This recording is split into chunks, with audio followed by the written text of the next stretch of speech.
এখন তো বিএনপিরা বহু বড় বড় কথা বলতেছে, অথচ বিএনপি নেত্রীর বাড়ির সামনে একটা বালুর ট্রাক রাখছিল, সেই ট্রাক এরা সরাবার পারেনি। এখন তো হামবে তামবে, হ্যাঁ করেঙ্গে ত্যাগ করেঙ্গে, বহু কিছুই বলতেছে। তোর কথা কর না কেন? বিএনপি যে এত বড় একটা দল এখন বোঝা যাচ্ছে। এখন বিএনপির কিছু কিছু অতি উৎসাহী নেতারা ভাবতেছে যে আমরা যা বলবো তাই, আমরা ছাড়া বাংলাদেশের কোনো দলই নাই। মানে এক দল ক্ষমতা ছিল আর এক দল ক্ষমতা যাচ্ছে, এটা বলা যাবে না। এ দেশ আমার, এগুলো আমার বাপের কথা না, সবগুলো রেকর্ড আছে। যদি আপনারা বলেন হুজুর এ কথা কবে কইছে, আমার মোবাইলে সব ভিডিও আছে। এ দেশ আমার বাপের, এ দেশ আমার। হাসিনা কোনোদিন পলায় না। এই কথা বলার কয়েকদিন পরেই, বেশি দিন লাগেনি, কয়েকদিন পরে রাত 9টার সময় 1.5 লাখ টাকার খাট, 12,000 টাকার কম্বল ওড়ে তামানি দিয়ে বলতেছে আমার বাড়ি আমার ঘর আমাক নামাইকে। 5 তলায়, জোরে কোন কয় তলায়? 5 তলায় উঠে এই দোয়া পড়ে ঘুমে গেছে যে আমার বাড়ি আমার ঘর আমাক নামাইকে। ঘুমের পূর্বে একটা দোয়া আছে, সেই দোয়াকে আপনারা পড়েন, আল্লাহুম্মা বিইসমিকা আমুতু ওয়া আহইয়া। আপনি এই দোয়াটা যখনই পড়বেন, আমুতু শব্দ উচ্চারণ করার সঙ্গে সঙ্গে আপনার ঈমান আপনাকে বলে দিবে তুমি ঘুম যাচ্ছ, তুমি চেতন হতে পারবা না যদি আল্লাহ তোমাকে চেতন না করে। জোরে কোন কথা ঠিক কিনা? এই দোয়া না পড়ে কি দোয়া পড়ছে? যে আমার বাড়ি আমার ঘর আমার নামাইকে। তখন কান্দের 2 ফেরেশতা বলতেছে আল্লাহ, যে দোয়া পড়ে ওই কম্বলের মধ্যে ঘুমালো, এক নামানার কেউ নাই। রাত 3টার সময় আল্লাহ একটা ভূমিকম্প দিছে। জোরে কোন কি কম্প? ভূমিকম্প বোঝেন? খালি বিল্ডিং একটু কাঁপে উঠছে। এই বিল্ডিং এর কাঁপুনি দেখে ওই এত ফোর্সে নামছে যে কম্বলের মধ্যে যার লুঙ্গি খুলে আছে ঘুমের চোটে, ওটা পরার কথাও আর খেয়াল নেই। একেবারে কি হয়ে নামছে? ন্যাংটা হয়ে নামছে। ফেরেশতারা বলতেছে আল্লাহ নামাইলা নামাইলা, তাই বলে ন্যাংটা করে নামাইলা? আল্লাহর সাথে ক্ষমতার অহংকার করে যারা কথা বলবে, আল্লাহ ইচ্ছা করলে হাসিনার মতন তাদেরকে ন্যাংটা করে দেশ ছাড়া করবে। জোরে কোন কথা ঠিক না? বিশ্বাস করতে হবে একমাত্র ক্ষমতার মালিককে, কেবলমাত্র ক্ষমতার মালিককে, সবসময় ক্ষমতার মালিককে। ওহু আলা কুল্লি কুল্লি শাইইন কদির। প্রত্যেকটা বিষয়ের উপরে একমাত্র ক্ষমতা হচ্ছে আল্লাহ। তাহলে বাদশাহী চলবে কার? আরো জোরে, জোরসে বলুন। আল্লাহর বাদশাহী চলবে। আর দুনিয়াতে মানুষের কি চলবে? যখন আল্লাহ তাআলা আদমকে তৈরি করেনি, তখন আল্লাহ তাআলা ফেরেশতাদের সামনে বললেন, ওয়াইজ ক্বালা রাব্বুকা লিল মালাইকাতি ইন্নী জাইলুন ফিল আরদি খলিফা। যখন আদমকে আল্লাহ তৈরি করেনি, তখনই আল্লাহ ফেরেশতাদের সামনে বললেন আমি দুনিয়াতে খলিফা পাঠাবো। জোরে কোন কি পাঠাবো? হযরত আবু বকর কি খলিফা? জোরে কোন আবু বকর কি? হযরত ওমর কি? হযরত ওসমান কি? হযরত আলী কি? হযরত আমিরে মুয়াবিয়া কি?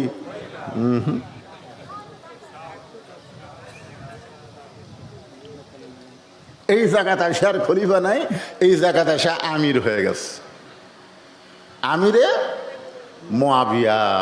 খুব খেয়াল করবেন, সমস্ত ক্ষমতার মালিক আল্লাহ থাকবে, সব সময় আল্লাহর বাদশাহী চলবে। আমরা কেউ বাদশাহ হবার যাব না, আমরা খলিফা হব। খলিফা শব্দের অর্থ হলো প্রতিনিধিত্ব করা, প্রতিনিধিত্ব করা। আমরা আল্লাহর পক্ষ থেকে দুনিয়াতে আল্লাহর আইন অনুযায়ী আল্লাহর আইনকে, আল্লাহর বিধানকে, আল্লাহর কোরআনকে এই বাংলার জমিনে প্রতিষ্ঠা করব। জোরে কোন কথা ঠিক না? খুব খেয়াল করা লাগবে। এই যে কারবালার কাহিনী, মূল ঘটনাটাও বক্তারা কয় না। মূল যে আসল থিম কি, আমি এইটা বলি, 10ই মহরমের উপরে যাচ্ছি। মূল ঘটনা হচ্ছে খেলাফত আর মুলকিয়াত। খুব খেয়াল করবেন, খেলাফত, এ কথা কন না কেন, খেলাফত আর মুলকিয়াত। মুলকিয়াতের মালিককে আর খেলাফতের দায়িত্ব কার? মানুষের। আবু বকর রাদিয়াল্লাহু থেকে আলী পর্যন্ত বাদশাহী আল্লাহরই চলতেছিল, কিন্তু তিনারা প্রতিনিধিত্ব করতেছিলেন। কিন্তু আমিরে মাবিয়ার সময় আইসা ঘটনাটা অন্য ঘটলো। হ্যাঁ, এখানে খেয়াল করবেন, বর্তমানে সৌদি আরবে যে তন্ত্র চলতেছে, এই তন্ত্রের নাম হলো রাজতন্ত্র। জোরে কোন কি তন্ত্র? বাদশা মরে গেলেই বাদশার বেটা আবার বাদশা হবে। এখানে টেজের উপর চা দেওয়া শুরু করলেন কেন? আপনারা জানেন যে এই বক্তা ওয়াজের জীবনে চা খায় না, বক্তার সাথে যারা থাকবে তারাও খাবে না। কি কন? হ্যাঁ, চা দিয়েন না, কারণ এখানে চা গলা ঠিক করে না। চা গলা ঠিক করে? তাহলে চায়ের ক্ষমতা কি বুঝতেছেন? সমস্ত বিষয়ের উপর একমাত্র ক্ষমতা কার? তা আপনার গলার স্বরের উপরে, সুরের উপরে ক্ষমতা কার? চায়ের। অনেকে বলে আল্লাহও লাগে, হিল্লাও লাগে। এরকম কিছু কিছু লোক গ্রামগঞ্জের লোক আছে, হুজুর খালি আল্লাহ দেওয়া হয় না, হিল্লাও লাগে। আপনারা বলেন তো, লা ইলাহা ইল্লাল্লাহর মধ্যে হিল্লার কোনো খবর আছে?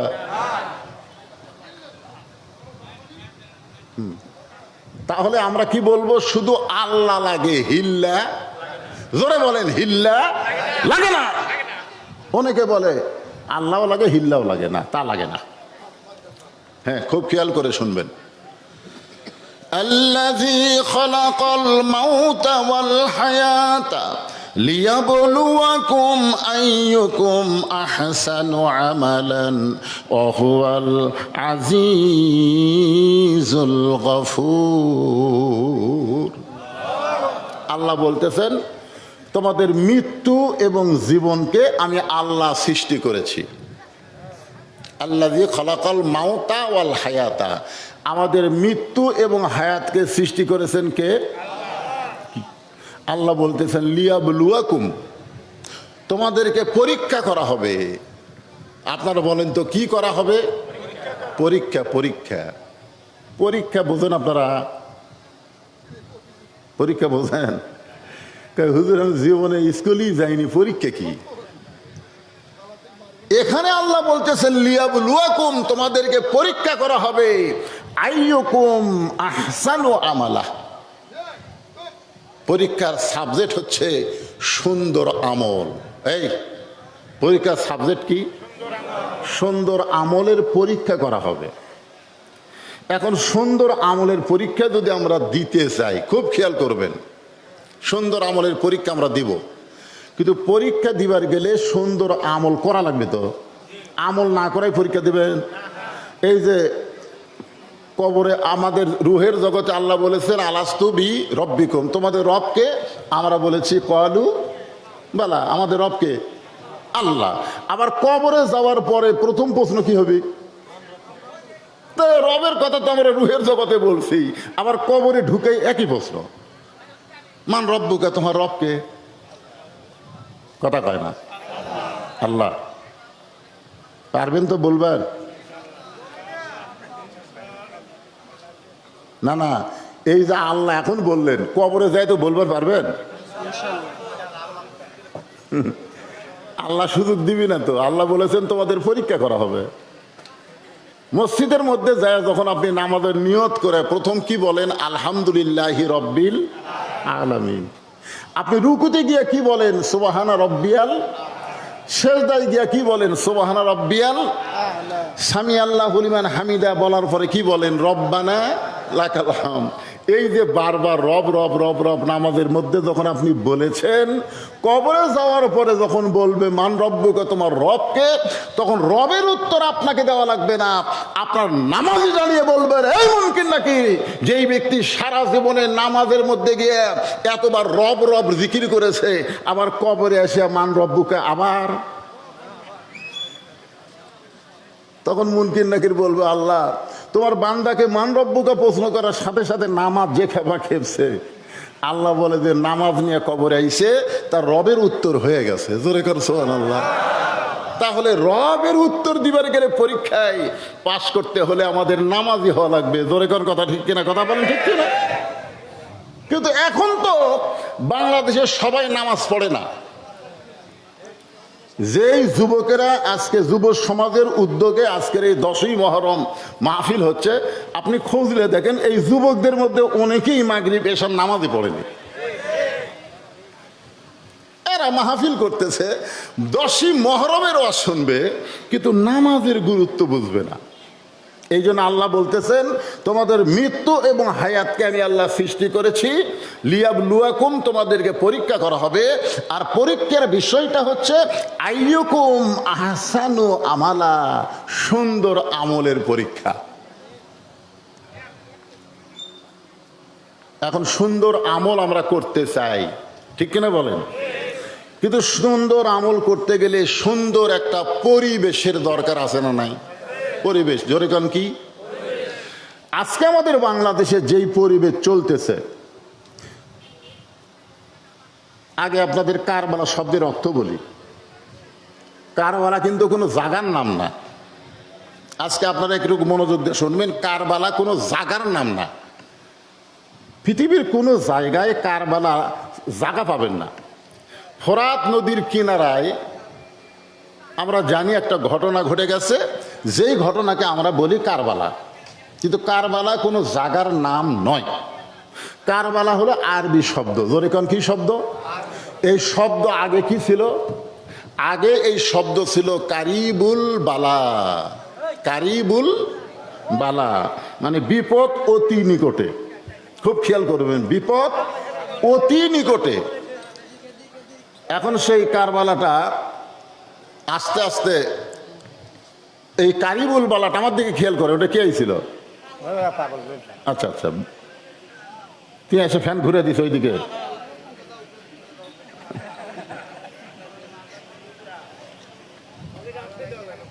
একটু আস্তে করে দাও। এই ফ্যান ডেকোরেটার ফ্যান না না কোনো।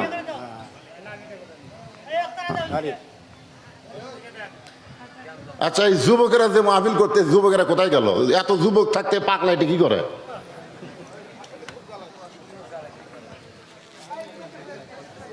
এই শোনেন, আমাদের গ্রামে একজন লোকের নাম হলো শুকুর আলী। নাম কি? কিন্তু এখন সবাই ডাকে শুক্রিয়া। শুক্রিয়া করে, শুক্রিয়া করলেই ডাক উত্তর দেয়। কেরা শুক্রিয়া উত্তর দেয়, কিন্তু ওর নাম কি শুক্রিয়া? ওর নাম হলো শুকুর আলী। তাহলে আসলে কারবালা এটা ছিল কারিবুল বালা, কিন্তু সংক্ষেপে বলে কারবালা। এর অর্থ হলো বিপদ অতি নিকটে। আপনারা বলেন তো, আমাদের সবচাইতে বড় বিপদ অতি নিকটে, তার নাম কি? তাহলে আমাদের জীবনে কারবালা আছে না নাই? যদি কেউ আমরা জানতে পারতাম যে আমি 20 বছর পরে মরবো, এরকম যদি ক্ষমতা আমাদের থাকতো, যে আমার তো এখন মরণ হবে না, 2042 সালে বা 2045 সালে আমার মৃত্যু হবে, এরকম যদি জানতে পারতাম, তাহলে একটু মশান নিয়ে ঘুরতে পারতাম। যাকবারে এখনো 20 বছর আছে, এখনো 20 বছর আছে, একটু মশান নিয়ে চলি। আপনারা কেউ কি জানেন এরকম খবর যে আপনি 20 বছর পরে মরবেন? সবচাইতে নিকটতম জিনিসের নাম হলো মৃত্যু।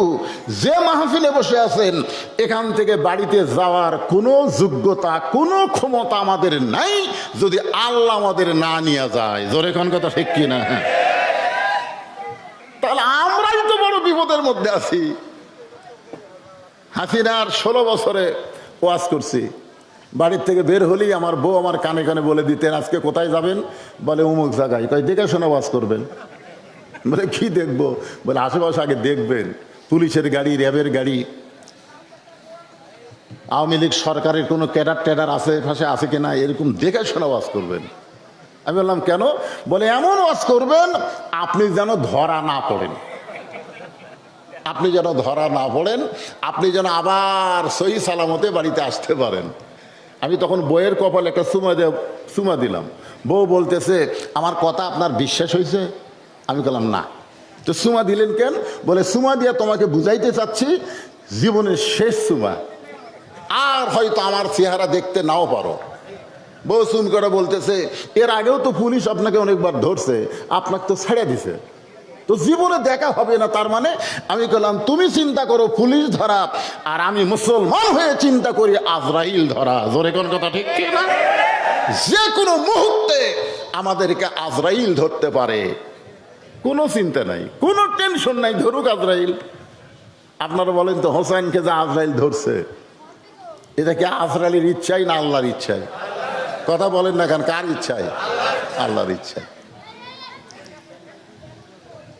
এই যে হোসেনকে কারবালার প্রান্তরে আল্লাহ তাআলা এভাবে নিয়ে গেলেন, এই নিয়ে যাওয়ার মধ্যে আমাদের মূল শিক্ষা, আজকে সেই শিক্ষাটুকু আপনাদেরকে আমি জানাবো কোরআনের এই দুইটা আয়াতের মাধ্যমে। একটু মনোযোগ দিয়ে খেয়াল করবেন। আর 10ই মহরম সম্পর্কে যেটা বলতেছিলাম সেটা শুরু করলাম। হ্যাঁ, মনোযোগ দেন। শুরু করলাম 10ই মহরম। এখন তুর পর্বতের কিনারায় গিয়ে মুসা নবী দাঁড়িয়ে আছেন। খুব খেয়াল করবেন মহরম সম্পর্কে, 10ই মহরম সম্পর্কে সহিহ যে ওয়াজ, সে ওয়াজটা আপনাদেরকে সামনে উপস্থাপন করতেছি। আমি আল্লাহ কেমন আছি যদি জানবার চাও তাহলে ফেরাউনের কাছে যাও। ইন্নাহু তগাহ। তগাহ শব্দের অর্থ হলো ফেরাউন সীমা লঙ্ঘন করেছে। ফেরাউনের জায়গা ফেরাউন নেই, ফেরাউন এখন আল্লাহর সীমানার মধ্যে ঢুকে গেছে। জোরে কোন কার সীমানা? কথা কয় না কেন? কার সীমানা? খুব খেয়াল করবেন। যে লোকটা বলে এ বাড়ি আমার, ওই কার সীমানা ঢুকছে? বুঝতে পারতেছেন না? ওই যে পুকুর দেখতেছেন হুজুর, ওই পুকুর আমার। যে শাহাদত আঙ্গুলি দিয়ে আপনি বলেন আশহাদু আল্লা ইলাহা ইল্লাল্লাহ, বলেন না? কি কোন আত্মাহিয়াতের মধ্যে বলেন কি? কথা বলেন, বলেন না আপনি আশহাদু আল্লা ইলাহা ইল্লাল্লাহ? আপনি নামাজের মধ্যে আপনি আল্লাহর সাক্ষ্য দিলেন, আর বাইরে এসে বলতেছেন ওই পুকুর আমার, ওই বাড়ি আমার। তাহলে আপনি তো সীমানা ত্যাগ করে আল্লাহর সীমানার মধ্যে ঢুকে গেছেন। যার মালিক আল্লাহ, আপনি কিছুই না, আর সেই জায়গার মালিকানা দাবি করতেছেন। তার মানে আপনিও বড় ফেরাউন না হলেও, আমি বড় ফেরাউন না হলেও ছোট ফেরাউন হয়ে গেছি। জোরে কোন কথা কর না কেন ভাই? এখন আল্লাহ বলতেছে মুসা আমি আল্লাহ কেমন আছি যদি দেখবার চাও, জানবার নয়। ওই জেনে কাম হবি না, দেখা লাগবি। জোরে কোন কথা ঠিক কিনা? সারা জীবন খালি জেনেই গেলাম। এই কোরআন পৃথিবীর শ্রেষ্ঠ কিতাব, এটা জেনে কাম হবে না, এই কোরআনকে বাস্তব চোখে দেখা লাগবে। জোরে কোন কথা ঠিক কিনা? কথা বলেন। স্বাধীনতার পর থেকে আমরা কোরআনকে শুধু জানছি, কোরআনকে জানাইতে জানাইতে জন্যে জেলখানার মধ্যে থেকে তাকে হাসপাতাল নিয়ে গিয়ে হত্যা করা হলো। কোরআন আমরা কম জানি না, আমরা কোরআন শুধু জানলে হবে না, দেখা লাগবে, দেখা। আল্লাহ কি বলতেছেন মুসা আমি আল্লাহ কেমন আছি যদি দেখবার চাও তাহলে ফেরাউনের কাছে যাও। কে কথা কয় রে এইদিকে রে? এ হুজুর রাই, আপনি খোঁজ লিয়া দেখেন, মুরব্বী খোঁজ লিয়া দেখেন, এরা হলো সিজার করা।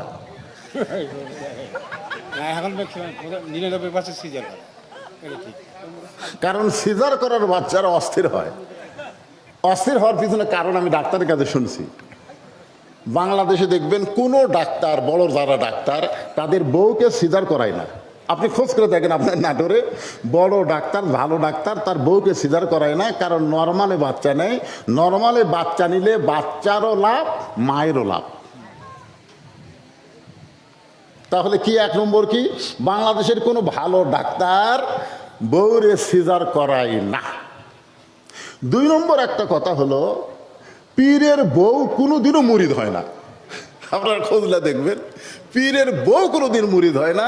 কারণ বউ জানে এই মাঝে মধ্যে মুরিদের বউয়ের দিকে চোখ মারে, এই লুচ্চার হাতে মুরিদ কে হবে রে। আর 3 নম্বর একটা সত্যি কথা হলো মৌলানাদের বাড়িতে কোনোদিন মিলাদ হয় না। এরা পরের বাড়ি পড়ায় কিন্তু নিজের বাড়িতে হয় না। জোরে কোন কথা ঠিক কিনা? ঠিক করলেও ঠিক, না করলেও ঠিক। কি সিজার করা বাচ্চারা অস্থির হয় কেন? কারণ জন্মের আগেই যার পেট কাটছে, ওই 3 দিন পরে নর্মালে জন্ম নিত, কিন্তু ওর মায়ের ধৈর্য না থাকার কারণে ওর পেট কাটা লাগছে। ওর মা প্রসব বেদনা ভোগ করবি না, মায়ের পায়ের তলে জান্নাত। ইয়ার কি মারেন? বাপের পায়ের তলে তো জান্নাত না, জান্নাত হলো মায়ের পায়ের তলে। ধরে কোন কথা ঠিক কিনা? এরা কোন মা? কি বলবো প্রসবের কথা, মা বিনে সেই ব্যথা কেউ তো বুঝিবে না। মাজন ঠেকিয়া সন্তানের দায়, অকালে মা মারা যায়, কেন সে মায়ের ভক্তি করো না। এমন দরদি হবে কেউ হবে না আমার মা, মা গো। কিন্তু ধৈর্য নাই। ইন্নাল্লাহ মা'আস সাবরিন, ধৈর্যশীলদের সঙ্গে কে আছে? আমরা টেজের ওপর যে 4 জন বসে আছি, আপনারা বলেন তো, আমরা কি সিজার করা সব নর্মালে না? আজ থেকে 10 বছর আগে, 15 বছর আগে অনেক লোক সিজারই বুঝেনি সিজার কি। এখন এই টাকার লোভে ডাক্তাররা কয় পানি কম, আলট্রাসাউন্ড করে কয় পানি কমে গেছে, শুকে গেছে, ব্যাঁকা হয়ে আছে, টাকা কামাই করবি। কারণ প্রত্যেকটা ডাক্তার জানে মা যদি ধৈর্য ধারণ করে এই বাচ্চা নর্মালি জন্ম নেবে, নর্মালি জন্ম নেবে। কারণ পেটের মধ্যে যে আল্লাহ দিবার পারছে সে আল্লাহ দুনিয়াতে বের করতেও পারবে। জোরে কর কথা কর না কেন? কিন্তু অধৈর্য, ওই প্রসবের ওই ব্যথা সহ্য করবি না, এই জন্য ডাক্তারের কাছে গেছে। ডাক্তার তো দেখতেছে 3 দিন পরে এমনি হবি, তো খামা খা টাকাটা ছাড়ি কেমনে।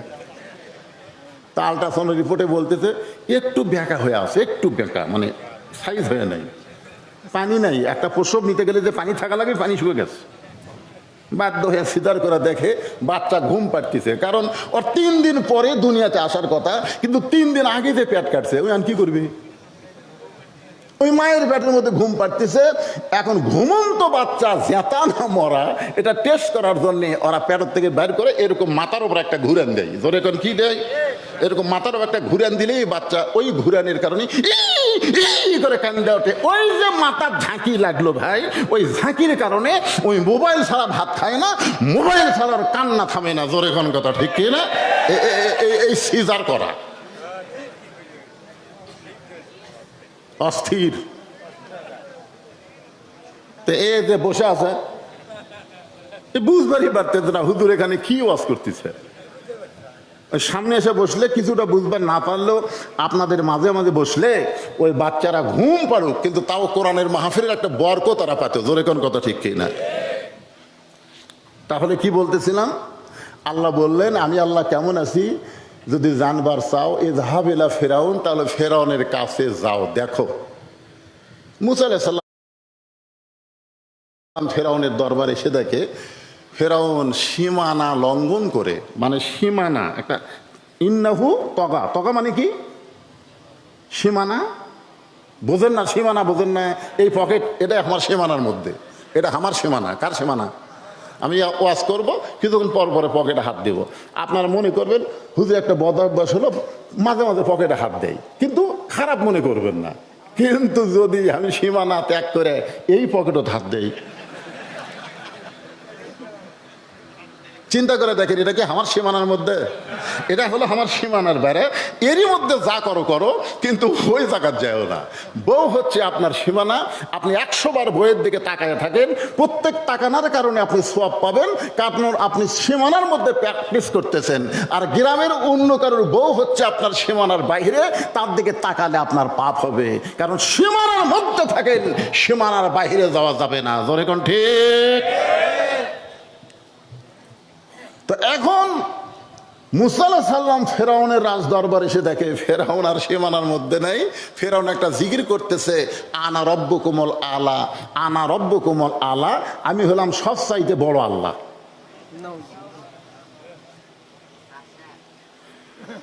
মুসা চিন্তা করে কিছুক্ষণ আগে তুর পর্বতে যার সাথে কথা বললাম সেটা কে রে? কিছুক্ষণ আগে তুর পর্বতে যার সঙ্গে কথা বলে আসলাম সেটা কে, আর এটা কে? আপনার বলেন তো, এই বাংলাদেশে যারা আল্লাহর কোরআনের দল করবে তারা কোনোদিন ফেরাউনের আইন, মানুষের আইন মানবে না, জীবন দিবে কিন্তু অন্যায়ের কাছে মাথা নত করবে না। যার প্রমাণ হলো হোসাইন। জোরে কোন কথা ঠিক না কথা বলেন? তা আপনারা যদি এই কোরআনের সাথে সম্পর্ক রাখেন, এই কোরআনের সাথে যখন সম্পর্ক রেখে বলবেন তাবারাকাল্লাযী বিয়াদিহিল মুলক ওয়া হুয়া আলা কুল্লি শাইইন কদির, এখন আপনি সূরা মুলকে আল্লাহর সঙ্গে কথা বললেন। গোটা পৃথিবীর রাজত্ব কর্তৃত্ব মালিকানা কার হাতে?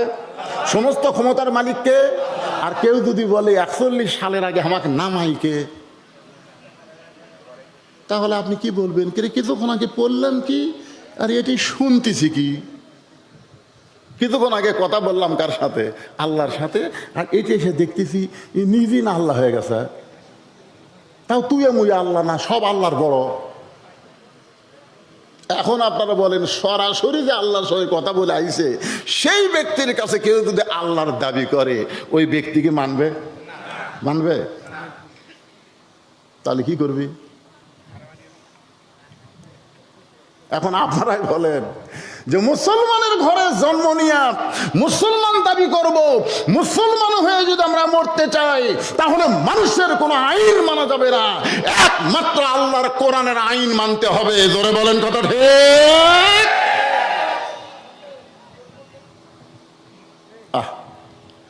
এখন মুসা দেখতেছে ফেরাউন তো খালি একলা না, ওর আশেপাশে সাঙ্গ পাঙ্গ বহুত। এখন একটু পেয়ালা কি করে? এমন সময় মুসা নবী নিজের জবান খুলে বললেন লা ইলাহা ইল্লাল্লাহু মুসা কালিমুল্লাহ। আনা রব্বুকুমুল আলা চলবি না, চলবে হচ্ছে লা ইলাহা ইল্লাল্লাহ। মুসা নবী যেই বলছে লা ইলাহা ইল্লাল্লাহ, সঙ্গে সঙ্গে ফেরাউন সিংহাসন থেকে লাফ দিয়ে উঠছে। আপনার বলেন তো এই কলেমার শক্তি আছে না নাই? যেই বলছে আল্লাহ ছাড়া অন্য কাউকে ইলাহ হিসাবে, ক্ষমতাবিহীন হিসাবে, রব হিসাবে মানি না, আইনদাতা বিধানদাতা একমাত্র আল্লাহ ছাড়া অন্য কাউকে আমি মানি না, সঙ্গে সঙ্গে ফেরাউন আর বসে নাই, লাফ দিয়ে উঠছে। লাফ দেটা বলতেছে মুসা তোর আল্লাহর জিকির করবি, তুই আল্লাহর জায়গাত যা, আমার রাজত্বের মধ্যে তোর আল্লাহর জিকির চলবি না। এই কথাটা খেয়াল করবেন, 10ই মহরমের উপর রথ চলতেছে। তুই তোর আল্লাহর জিকির করবি, তোর আল্লাহর জায়গাত যা, আমার রাজত্বের মধ্যে তোর আল্লাহর জিকির চলবি না। এখনো বাংলাদেশে ফেরাউনের মতন কিছু লোক বলে না, যা কিছু বলবেন ভাই আল্লাহর ঘর মসজিদে চলেন, আল্লাহর ঘর মসজিদে আল্লাহর কথা হবি, মসজিদের বাইরে কোনো কথা চলবি না। এই জন্য আমরা ভালো মানুষগুলোকে সব মসজিদে দিয়েছি আর সমাজের সব নেতা বানাছি। আমার নেতার চরিত্র ফুলের মতন পবিত্র, নামাজ পড়ে না, একভক্ত। কি মুসা আলাইহিস সালাম সাহস কম না বেশি? যখন ফেরাউন বলতেছে তোর আল্লাহর জিকির করবি, তোর আল্লাহর জায়গাত যা, আমার রাজত্বের মধ্যে তোর লা ইলাহা ইল্লাল্লাহ আল্লাহর জিকির চলবি না। আপনার বলেন তো এই কথা শোনার পরে মুসা নবী কি বলবে? মাফ করে দেন, মাফ করে দেন। মুসা নবী চারিদিকে তাকায় দেখতেছে হামান কামান সব মন্ত্রী টন্ত্রী সৈন্য সামন্ত বসে আছে, এক টুপিওয়ালা দাড়িওয়ালা। মুসা নবী বাম হাত চুলকাচ্ছে, এদিকে দেখেন, হাত চুলকান মানে আল্লাহ বুঝবার পারছে এখন ফেরাউনের অবস্থা খারাপ। কারণ এই মুসার বাম হাত আজরাইলের বাম চোখ উল্টে দিছে। কথা ঠিক না? এই মুসার বাম হাত, ডান হাত কিন্তু না, বাম হাত। খালি আয়সা বলতেছে ওগো আল্লাহ নবী মুসা আমি আপনার জান কবজ করবার চাই। মুসা তো সরাসরি কথা কয় কার সাথে? আল্লাহ বলতেছে আল্লাহ তোমার আজরাইল সরাসরি আমাকে বলতেছে জান কবজ করবার চাই, তা আমি যদি তোমার জলিল কদর কালিমুল্লাহ নবী হই তাহলে আমার একটা সম্মান নাই। তা আল্লাহ বলতেছে কি সম্মান? বলে সম্মান তুই বলতো না, আমাকে সালাম দিবি না। একটা নবী আর একটা ফেরেশতা আমাকে সালাম না দিয়ে আমার জান কবজ করবার চাই, এই সালাম না দেওয়ার বেদবির শিক্ষা আমি দিবার চাই। তা আল্লাহ বলে মুসা কি করবা? চল মারমো। আল্লাহ কয় মুসা তুমি কোথায় আর আজরাইল কোথায়, একবার চাকা দেখো তো, তুমি কোন জায়গায় তার আজরাইল কোন জায়গায় দেখা লাগবে না? মুসা বলতেছে আল্লাহ তুমি আমার কি বলতেছে, আমি আজরাইল দেখার টাইমে আছি, আমার ইমান বলতেছে আমি আজরাইলকে মারবো, তবে একলা না। তা আল্লাহ বলতেছে তোমার সাথে আজরাইল মারার আবার কে থাকবি? তাই বিসমিল্লাহ, বিসমিল্লাহ কে মারবো, এখন যা হয়। বিসমিল্লাহ মানে কার নামে? জোরে কারণ কার নামে? তখন আল্লাহ তাআলা এই বিসমিল্লাহ কয়ে সল মারার জন্য মুসার হাতকে লম্বা করে দিলেন, আজরাইলের ঘাড়কে খাটো করে দিলেন। বিসমিল্লাহর পাওয়ার আছে না নাই? জোরে কোন আছে না নাই? মুসার হাত হলো লম্বা, আজরাইল হলো খাটো, এমন লাগলো আল্লাহর পাওয়ারে। মুসার হাত পাওয়ার কার? আরো জোরে বলেন পাওয়ার কার? যখন আপনার জান কবজ করবার আসবে তখন দেখবেন আজরাইলের এক চোখের মনি উল্টে আছে, এই সর মারছে মুসা। চিন্তা করে দেখেন হাতত বল আছে না নাই? কি বলতেছে তোরা আল্লাহ জিকির করবি, তোরা আল্লাহর জাকাত যা, আমার আদতের মধ্যে চলবে না। সঙ্গে সঙ্গে আল্লাহ বললেন উদউ ইলা সাবিলি রাব্বিকা বিল হিকমা। ও মুসা আমি তোমাকে ফেরাউনের কাছে পাঠাইছি ফেরাউনকে মারার জন্যে না, আমি আল্লাহ কেমন আছি সেইটা দেখার জন্যে। যেই ফেরাউন দুনিয়াতে আল্লাহর দাবি করতেছে তাকে তুমি দাওয়াত দিয়ে সুন্দরভাবে হেকমতের সাথে, হেকমত জোরে বলেন কি? উদউ ইলা সাবিলি রাব্বিকা বিল হিকমা, হেকমতের সঙ্গে তার কাছে তুমি আমার কলেমার দাওয়াত দাও। এবার মুসা নবী সর নামারা হেকমত। বর্তমানে আমাদের বাংলাদেশে হেকমত হচ্ছে আল্লাহর কোরআন। জোরে বলেন হেকমতের নাম কি? আরো জোরে বলেন হেকমতের নাম কি? আল্লাহ কোরআনে বললেন ওয়ানুনাজ্জিলু মিনাল কুরআনি মা হুয়া শিফাউ ওয়া রাহমাতুল লিল মুমিনিন। তার বাংলা স্লোগান আছে, এই স্লোগানটা আমি যেই বলবো আপনারা সবাই বলবেন, আমি যেই বলবো সব সমস্যার সমাধান আপনারা বলবেন দিতে পারে আল কোরআন। বলতে পারবেন না ভাইজান? সব সমস্যার সমাধান হলো না। এতগুলা মরদ মানুষের স্লোগান এটা হলো না। আমাকে এলাকার দুই মেয়ে মানুষ ঝগড়া লাগলে হাত কিলো দূর থেকে শোনা যায়, হাই রে মেয়ে মানুষের গলার পাওয়ার রে। আর এতগুলো পুরুষ মানুষ কোরআনের পক্ষে একটা স্লোগান দেবেন, এর সাইডে জোরে দেওয়া যাবে না। আমি যে বলবো আল কোরআনের আলো, আপনারা বলবেন সব জায়গায় জালো, আল কোরআনের আলো,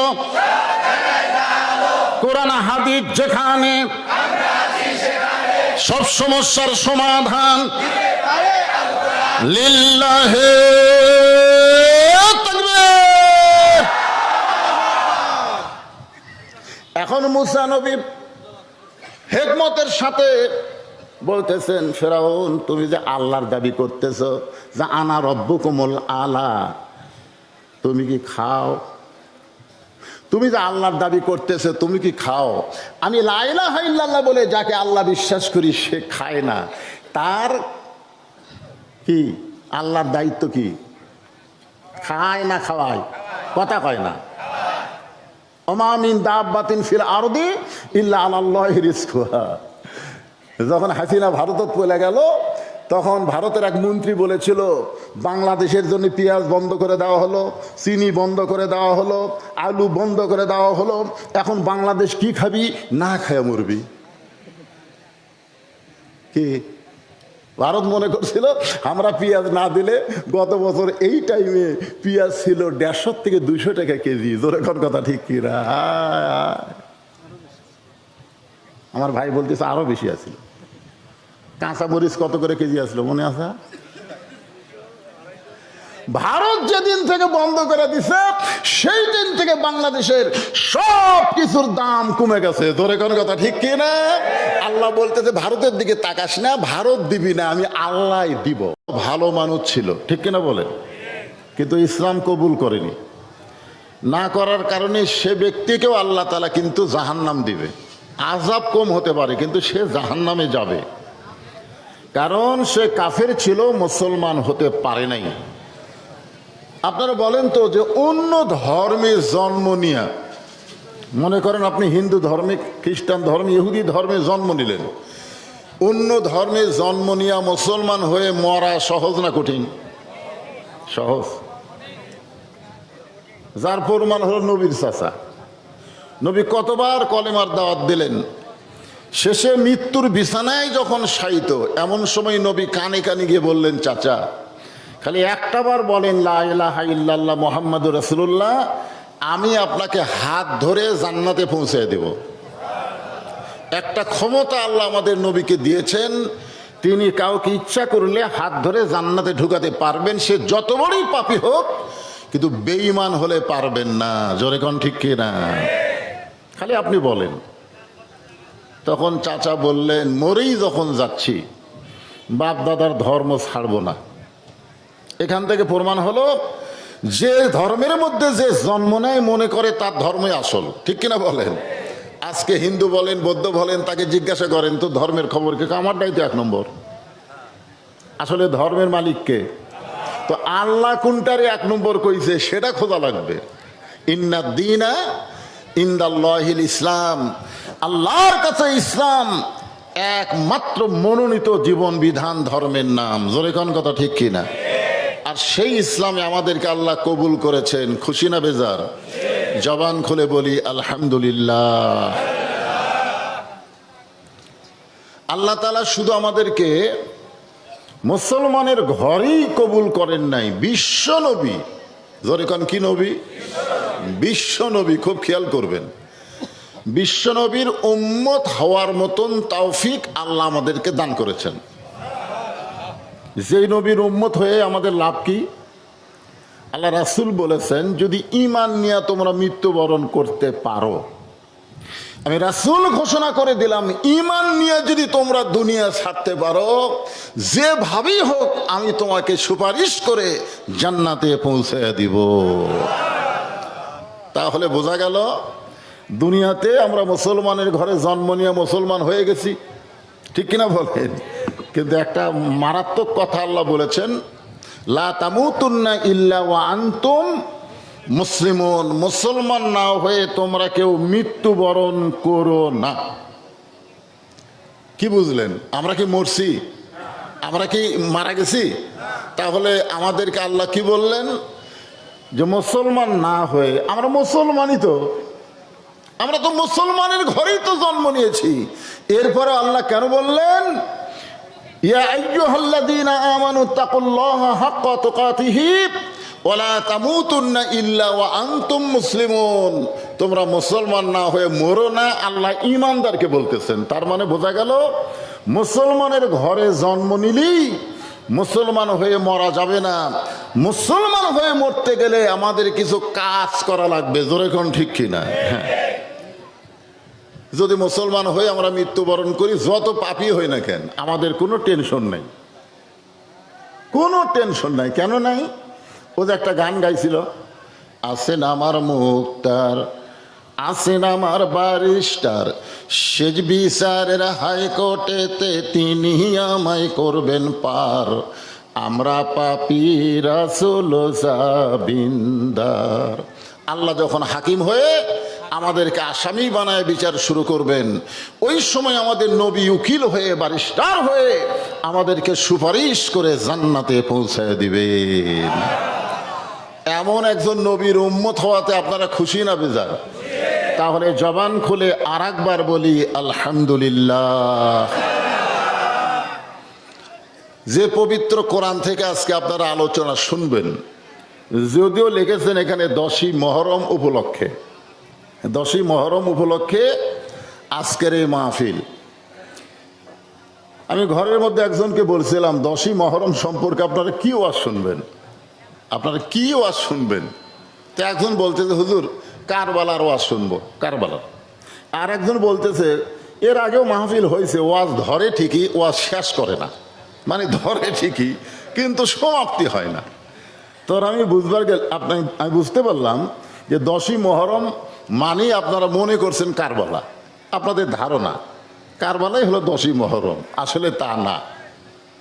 এখানে 10ই মহরমের বিশাল একটা ঘটনা এবং বহু ঘটনার সমন্বয়, সবগুলো আনন্দের। জোরে কেন সুবহানাল্লাহ। 10ই মহরমে যা হয়েছে সবগুলো কি আনন্দের। সবচাইতে বেশি আনন্দ হলো মূসা আলাইহিস সালামেরটা, যেটা আল্লাহ রাসূলের হাদিসে প্রমাণ হয়ে গেছে। মূসা আলাইহিস সালাম আল্লাহর একজন মস্ত বড় পয়গম্বর ছিলেন। তার একটা ডিগ্রি ছিল কালিমুল্লাহ। জোরে কোন কি ডিগ্রি? মাঝে মধ্যেই তিনি তুর পর্বতে যাইতেন আল্লাহর সঙ্গে কথা বলার জন্য। আল্লাহ রাসূল বলতেছেন মূসা নবীকে আল্লাহ তাআলা এমন একটা যোগ্যতা দিয়েছেন, যিনি তুর পর্বতে গিয়া সরাসরি আল্লাহর সঙ্গে কথা বলতে পারতেন। এ কথা শুনে কিছু সাহাবী একটু মন খারাপ। আল্লাহ রাসূল বললেন, তোমাদের মন খারাপ হওয়ার কারণ কি? বলে, আমরা জানি আমাদের নবী হলো বিশ্ব নবী এবং বিশ্বাস করি আমাদের নবী হলেন সাইয়্যিদুল আম্বিয়া সাইয়্যিদুল মুরসালিন, সমস্ত নবীদের নেতা, সমস্ত নবীদের ইমাম। তাহলে মূসা নবীকে আল্লাহ সরাসরি কথা বলার যোগ্যতা দিল, আর আমার নবীর সঙ্গে আল্লাহ কথা বলবার গেলে জিবরাইল সেট করলো। মাঝখানে কি সেট করলো? কথা কন না কেন? জিবরাইলের মাধ্যমে আল্লাহর বাণী কোরআন আল্লাহ নবীর কাছে পাঠালো। তো আল্লাহ রাসূল বললেন, সাহাবীরা, মূসা নবী শুধু নিজে কালিমুল্লাহ, কিন্তু তার উম্মতেরা কালিমুল্লাহ ছিল না। মূসা নবী শুধু নিজেই কালিমুল্লাহ, আল্লাহর সঙ্গে কথা বলতে পারত, কিন্তু মূসা নবীর কোনো উম্মতকে আল্লাহ কালিমুল্লাহ ডিগ্রি দেয়নি।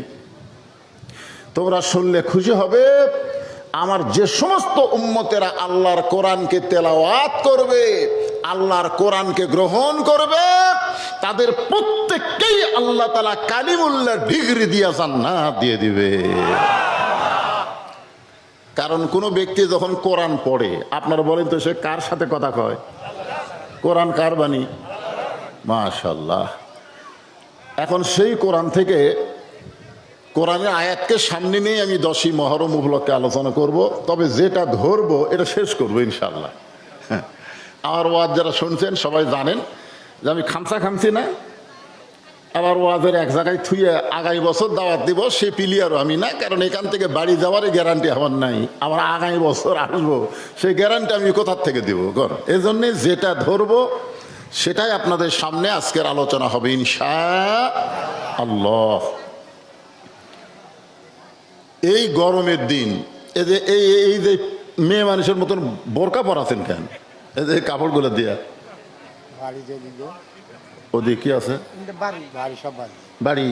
ও আচ্ছা আচ্ছা, ও মানে বাতাসে লড়তেছে, তো ওই বাতাসগুলো আপনাকে দিচ্ছে না, আর ওটা না থাকলেই বাতাস লাগতো আর কি, এজন্য বলতেছে। ঠিক আছে, আপনারা একটু স্বীকারোক্তি দিবেন, এই কোরআন শরীফের ভিতরে কোনো সন্দেহ? এটা স্বীকারোক্তি দেওয়া লাগবে তো। হ্যাঁ, সন্দেহ আছে নাকি? এই যে একজন নেতা বলে গেল সব দেখা হলো শেষ, আগামীতে আমরা দেখব আল্লাহর কোরআনের বাংলাদেশ। যে কোরআনের বাংলাদেশ আপনারা দেখবেন, সে কোরআন সম্পর্কে একটু স্বীকারোক্তি দেওয়া লাগবে না? আপনারা বলেন তো, এই কোরআনে কোনো সন্দেহ আছে? মাশাআল্লাহ। এই কোরআনে কোনো ধোঁকা আছে? এ কোরআনে কোনো গোজামিল আছে? লা রাইবা ফি হুদাল্লিল মুত্তাকিন। কোনো সন্দেহ সংশয় নাই, পাইকারি হারে সবাইকে হেদায়েত দিবে না, কেবলমাত্র মুত্তাকি হবে যারা, আল্লাহর কোরআন থেকে হেদায়েত পাবে তারা। জোরে কোন সুবহানাল্লাহ। সেই পবিত্র কালামুল্লাহ শরীফ থেকে একটা সূরার দুটো আয়াত আমি আপনাদের সামনে তেলাওয়াত করেছি। 114টা সূরা কোরআনে আছে। জোরে বলেন কয়টা? 114টা সূরা কোরআনে আছে। 29 পারার প্রথমেই যে সূরা, এই সূরাটার নাম হলো সূরায়ে মুলক। জোরে বলেন নাম কি? সূরায়ে মুলক। আমি সেই সূরায়ে মুলক থেকে আপনাদের সামনে 10ই মহরমকে সামনে নিয়ে আলোচনা করব। আগে যে আয়াতে কারিমা তেলাওয়াত করলাম তার বাংলা অর্থ কব। আপনারা দেখবেন তো আয়াতের সাথে ওয়াজের মিল আছে কিনা, এইটা আপনাদের খোঁজা লাগবে। জোরে কোন ঠিক কিনা? একটা আয়াত পড়লাম আর অন্য ওয়াজ করলাম, তাহলে হবে না তো। এখানে আল্লাহ বলতেছেন, তাবারাকাল্লাযী বিয়াদিহিল মুলক। খুব খেয়াল করবেন, গোটা পৃথিবী রাজত্ব কর্তৃত্ব মালিকানা একমাত্র কার হাতে? এটা বলতে যদি কেউ মুখ বন্ধ রাখেন, আমরা অনেক সময় বলি না, এখন আওয়ামী লীগ ক্ষমতাতে আছে, আগামীতে বিএনপি ক্ষমতাতে আসবে। আমাদের কিছু কিছু লোক এরকম গল্প করে, চা খায় আর গল্প করে। আপনারা বলেন তো, ওয়াহুয়া আলা কুল্লি শাইইন কদির, এই আয়াতকে যারা বিশ্বাস করে তারা কখনোই বলতে পারবে না যে আল্লাহ ছাড়া কোনো দল ক্ষমতায় আছে। কোনো দলকে আল্লাহ তাআলা কিছু সময়ের জন্য ক্ষমতা দিছে, কিন্তু প্রকৃত ক্ষমতার মালিককে, যার প্রমাণ হলো হাসিনা। জোরে কোন কথা ঠিক কিনা? যে যার সাঙ্গ পাঙ্গরা বলতেছিল যে 141 সালের আগে আমরা যাব না, এরকম একটা কথা শুনতেছিলাম না যখন। এখন তো বিএনপিরা বহু বড় বড় কথা বলতেছে, অথচ বিএনপি নেত্রীর বাড়ির সামনে একটা বালুর ট্রাক রাখছিল, সেই ট্রাক এরা সরাবার পারেনি। এখন তো হামবে তামবে, হ্যাঁ করেঙ্গে ত্যাগ করেঙ্গে, বহু কিছুই বলতেছে। ধরে কথা কর না কেন? বিএনপি যে এত বড় একটা দল এখন বোঝা যাচ্ছে। এখন বিএনপির কিছু কিছু অতি উৎসাহী নেতারা ভাবতেছে যে আমরা যা বলবো তাই, আমরা ছাড়া বাংলাদেশের কোনো দলই নাই। মানে এক দল ক্ষমতা ছিল আর এক দল ক্ষমতা যাচ্ছে, এটা বলা যাবে না।